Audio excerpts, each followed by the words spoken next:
Welcome, everybody, to another edition of Let's Talk Ghosts. Hello. Today, we've got a couple of interesting things to talk about. First one is something that we just kind of found by chance. The other day, I was scrolling through YouTube, seeing what's new, and I found Dalen Sprat, who is one of the Ghost Brothers. And he has a YouTube channel where I think it's mostly just him. So far, the ones I've seen are just him. But he goes out to different cemeteries. He calls it the graveyard shift. Yeah. And he goes and does different sessions for different things in these different cemeteries. The first one I saw, he actually got kicked out of the cemetery because he didn't have permission to be there filming. That was kind of interesting. That's the first one I saw, and I told you about it. Yeah. Yeah. So today we watched a couple of different episodes. And the first one was actually quite interesting because he was testing out that Ghost Tube Spirit Box and the SLS camera. Right. Which was cool. Yeah, but, it goes back to what I said. There's a lot of reflecting. Okay, yeah. We're not talking about the SLS yet, though. But yes, you're right. Yeah. So talking about the SLS cameras, one of the things that I really thought was good was that he was tagging and debunking as he was going. Yes. And he showed, which is what you were talking about, reflecting, that the SLS maps out anything that it thinks could be human. Yeah. So things like the boxy shape of a tombstone, like a headstone, was mapping out as a body. Yeah.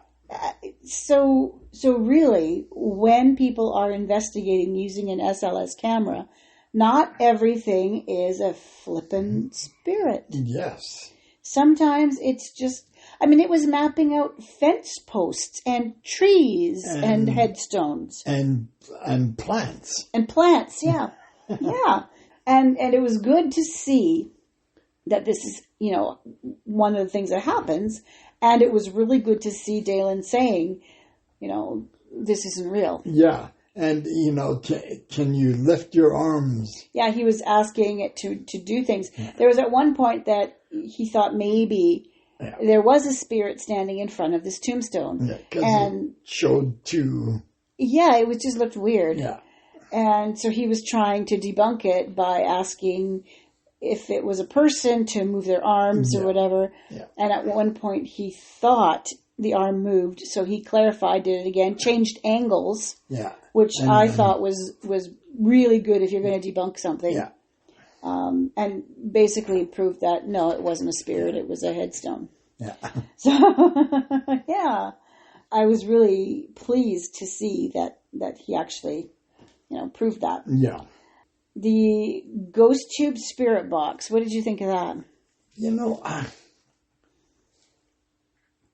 I don't like them, but I found it to be, hard to hear. It's very echoey. Yeah.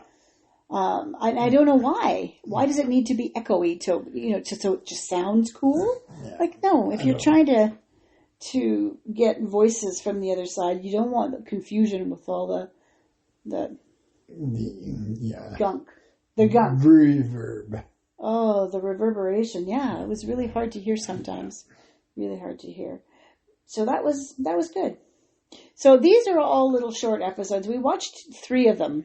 Yeah. The second one we saw was a conversation with an unknown Confederate soldier in a South Carolina cemetery. Yes. I thought that one was kind of interesting because it started out kind of slow. Yeah. He was having some trouble getting people to talk to him. And then at one point, now you've got to remember, he's in a Confederate section of the cemetery. One of the spirits called him a slave. Yeah. Know your place, slave. Yeah, something like that. Yeah. And I thought that was interesting.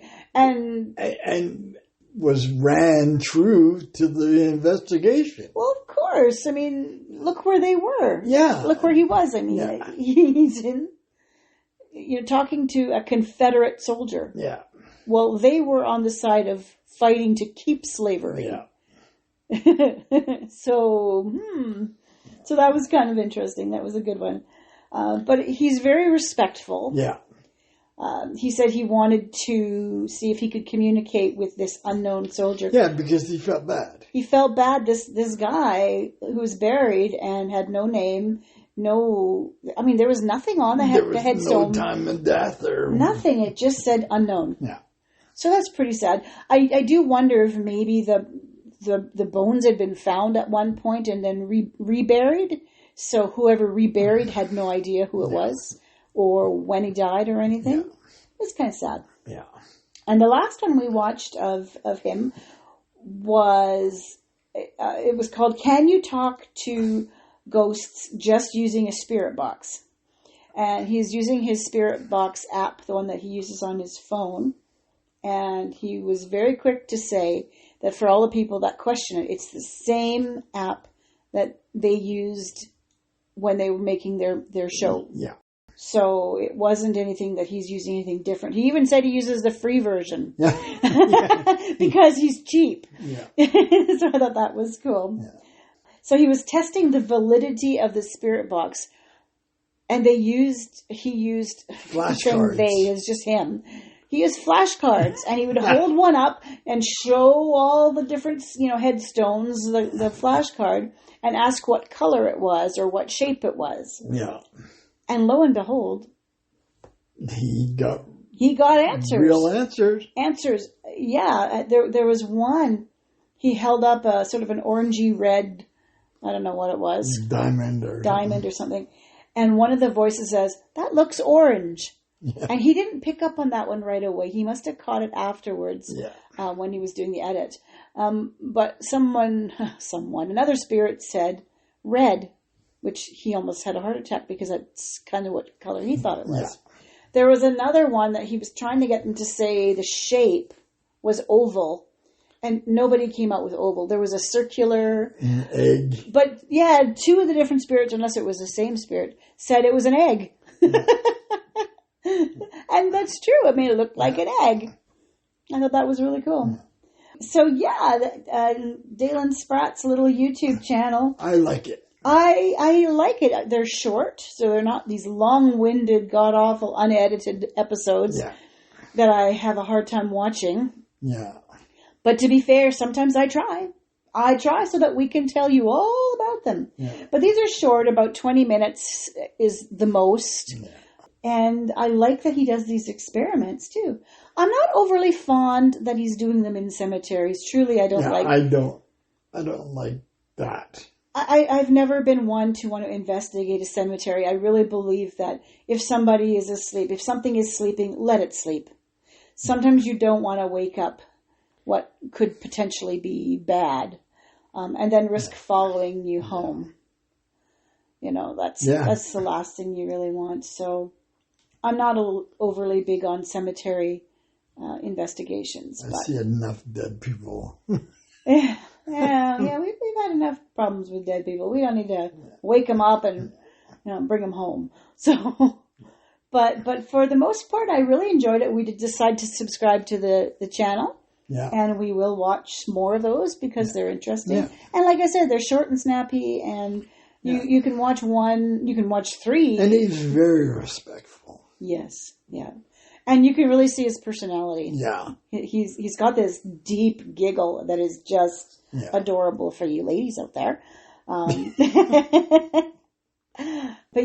But he's respectful, and you can really see his personality, which is much, I would say, very sort of similar to the Ghost Brothers shows, but it's more so because it's just him and his camera. I mean, there isn't even a camera person. It's just him. He sets up the camera. And so it's really kind of cool. I like it. I'm going to watch more. Don't worry, we won't always tell you about it because sometimes that's kind of boring to hear them over and over. But if there's anything really good, we'll certainly point it out. Yeah. As it is, we will put links to these because they're interesting. We found them interesting, so we'll do that. Yeah. The next ones that we watched was Nick Groff's Deathwalker. Yes. Now, we found it on Tubi.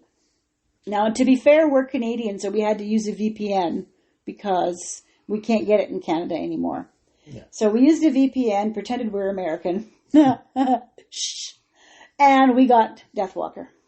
So we watched the first 2 episodes. Well, we watched 3 episodes, but the first 2 in season 1. Yeah. What'd you think? I like Nick, but I don't like the splitting of the locations. Yeah. The first 2 episodes, I don't know about the rest of the season, but the first 2 episodes, they each had 2 different investigations going on, so 2 different sites. And that's not so bad. A lot of places will do that. However, what I didn't like about it is that it would be jumping back and forth between sites. Yeah. So you'd get, 5 minutes at one site, and then it would switch over to 5 minutes at another site, and then back. Yeah. And if you weren't paying attention, you had no clue what was going on. Yeah. I love Nick. Oh, yeah. And I love his investigating, but I found that jarring. Yeah. I had a really hard time with it. He spends a lot of time in Deathwalker, like the first 15 minutes, doing, showing the research, having the interview, the history, which is really good. Yeah. I really like that because it is. It shows so much more than, when they have a television show and they have a time constraint to get everything in. Fortunately for him, he's got a bit of a time constraint because these have been marketed to television. Yeah. But he can do it the way he wants, as he said before. Yeah. And he does it very well. He's a very good investigator. Mm-hmm.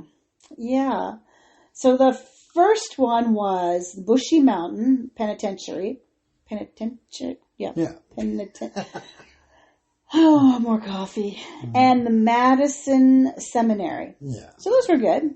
The second one, episode 2, was House of Wills, which I found kind of interesting. Yeah. Because this building has had so many different functions. Yeah. Yeah.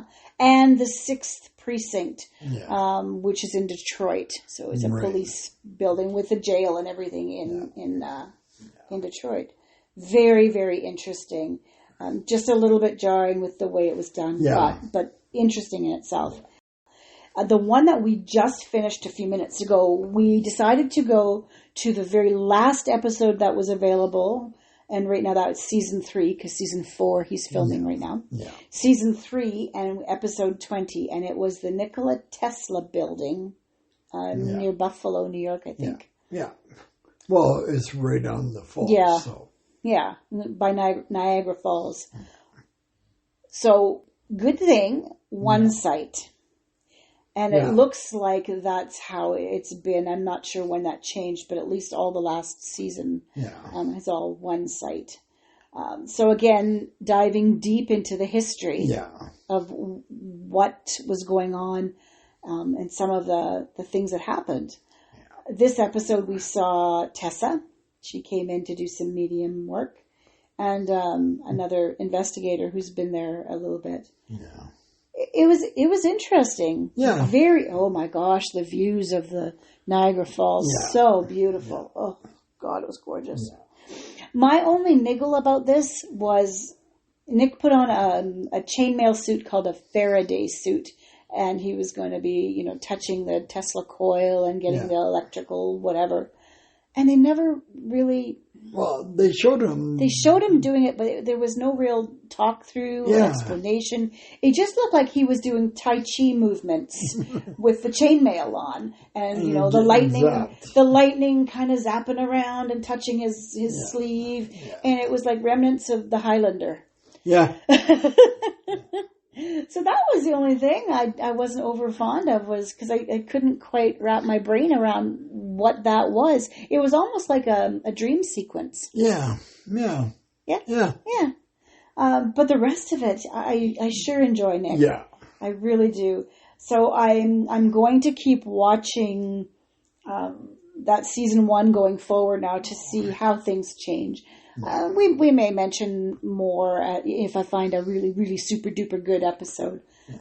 But I suspect they're all going to be good because I like them. Yeah. I'm waiting for another episode on his YouTube channel. Yeah. Because I really enjoy those, and I really like how he works with Tessa. Yeah. So, yeah. Goth Adventures. This is new one. Groff Adventures, yeah, on the YouTube channel.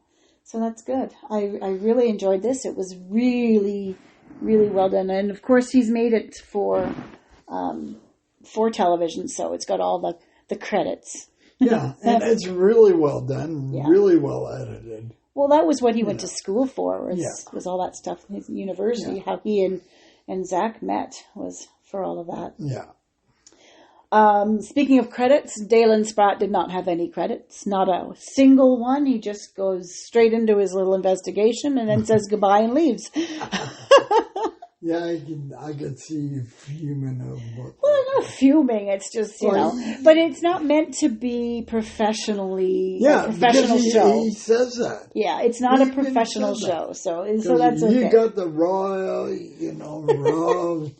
show. Yeah, it's just a raw episode, nothing. No editing. No fancy schmets. Well, he edits a little bit before he because he puts up all the words and everything, so he's obviously editing a little bit. But yeah, it's pretty good. I like that little thing. There's a few we're going to be looking at further on that we're just finding that things with Travel Channel and Discovery, where there's an awful lot of paranormal stuff, is changing, and not necessarily to the better. No, it's they're going in some weird directions. With Zach Bagans and demons. And Eli Roth and demons. Yeah. And I'm just... Eli Roth. I'm not fond of Eli Roth. I don't like him even less than the Bagans guy. I mean, I don't mind Nick. I'm sorry, Nick. I mean, I don't mind Zach. I saw a tweet today. It looks like they're trying to pull together some more cases for... helping people. Yeah, the house calls one. But I doubt it if it's not really bad and ghost, demon. Well, he won't be there anyway. He'll be monitoring it from afar because he's afraid of flying, right? Mm-hmm. So, but I really enjoy watching them because Aaron could step out on his own and be a lead investigator. He is just good. He's got good instincts. Yeah. He really does, and I don't think he gets enough credit for that. He's got very good instincts for investigating. Yeah. And he's not afraid to put himself out there. Yeah. Not afraid to make himself look silly. Yeah, and he does. He does sometimes, yeah. He's going to bang his big head.